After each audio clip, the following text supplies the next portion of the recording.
میں جانے سے پہلے حجاز کے سیاسی پس منظر کا مختصر جائزہ لیتے ہیں تاکہ ہمیں یہ جاننے میں مدد ملے کہ آل سعود حجاز پر اقتدار قائم کرنے میں کامیاب کیسے ہوئے۔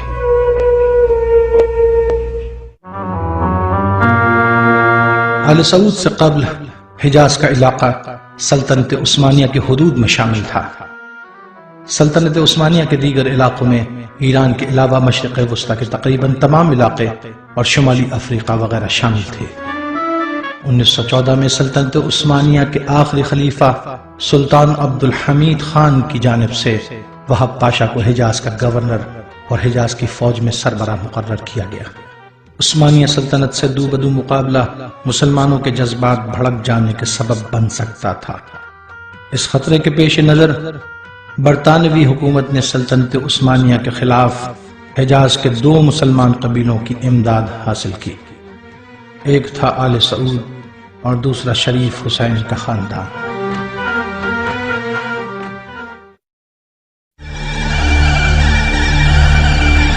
آل سعود کا تعلق حجاز میں نجد علاقے سے تھا۔ یہ تقریباً 225 سال سے یعنی 1780 عیسوی سے حجاز کی حکومت حاصل کرنے کی کوشش کر رہے تھے۔ 1790 عیسوی میں آل سعود مکہ، مدینہ اور طائف پر قبضہ کرنے میں کامیاب ہوئے۔ 1801 میں اس خاندان کے عبدالعزیز نے عراق میں نجف اور کربلا پہ حملہ کیا۔ 15,000 افراد کربلا کے حملے میں اور 5 سے 15,000 کے درمیان نجف کے حملے میں شہید کیے۔ ان حملوں میں آل سعود نے کربلا اور نجف سے بے شمار نوادرات چوری کیے۔ اس کے علاوہ کربلا سے گزرنے والے افراد کا قتل عام کیا۔ ان جرائم کے علاوہ 1 سال آل سعود نے سلطنت عثمانیہ کے مسلمانوں پر حج بند کر دیا۔ عثمانی خلیفہ سلطان محمود دوئم کی طرف سے ابراہیم پاشا نے 1818 میں نجد پر چڑھائی کی اور وہابی دارالخلیفہ دریا کو تباہ کیا اور عبداللہ ابن سعود کو گرفتار کر کے استنبول بھیج دیا۔ اس کے بعد 1880 میں آل سعود انگریزوں کی پشت پناہی میں دوبارہ ابھرے۔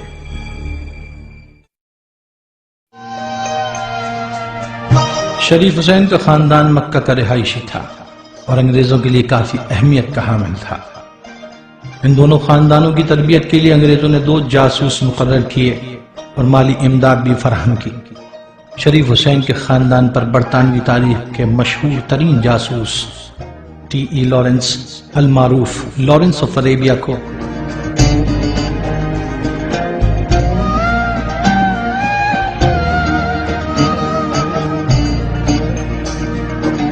اور آل سعود پر کیپٹن ولیم شیکسپیئر کو مقرر کیا گیا۔ 1918 میں آل سعود اور شریف حسین کے خاندان کی مدد سے انگریزوں نے سلطنت عثمانیہ کا خاتمہ کیا۔ سلطنت عثمانیہ کے خاتمے کے بعد انگریزوں کے سامنے حجاز پر حکومت کے یہ 2 امیدوار تھے، جن میں سے انگریزوں نے آل سعود کا انتخاب کیا۔ سلطنت عثمانیہ کی شکست کے ساتھ ہی شریف حسین نے اپنے تعین موقع سے فائدہ اٹھانے کے لیے عرب ممالک پر مبنی اپنی حکومت کا اعلان کر دیا۔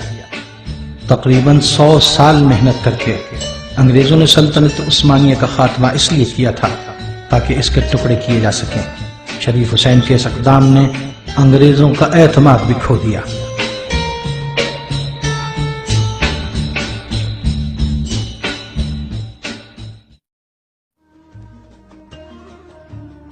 اس کے علاوہ آل سعود ایک ایسی فکر کے پیروکار تھے جو کہ اس وقت اپنے علاوہ ہر دوسرے مسلک سے تعلق رکھنے والے افراد کو کافر قرار دیتے تھے۔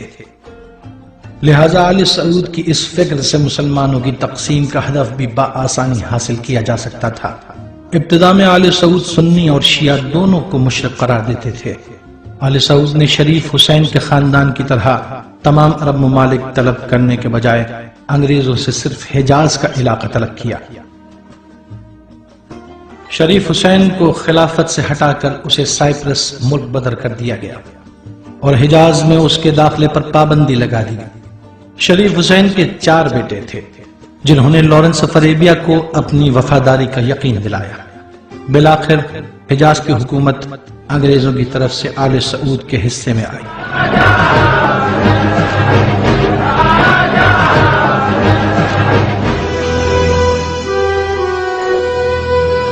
اور شریف حسین کے بیٹوں کو دیگر عرب ممالک عراق، شام اور اردن کی حکومت دی گئی۔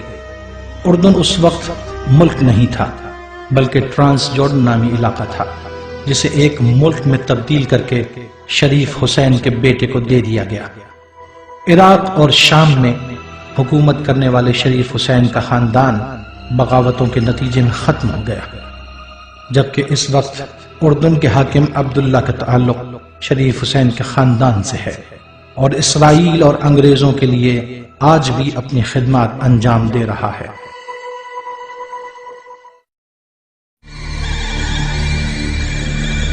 سلطنت عثمانیہ کے خاتمے کا باضابطہ اعلان انگریزوں نے 1918 عیسوی میں کیا۔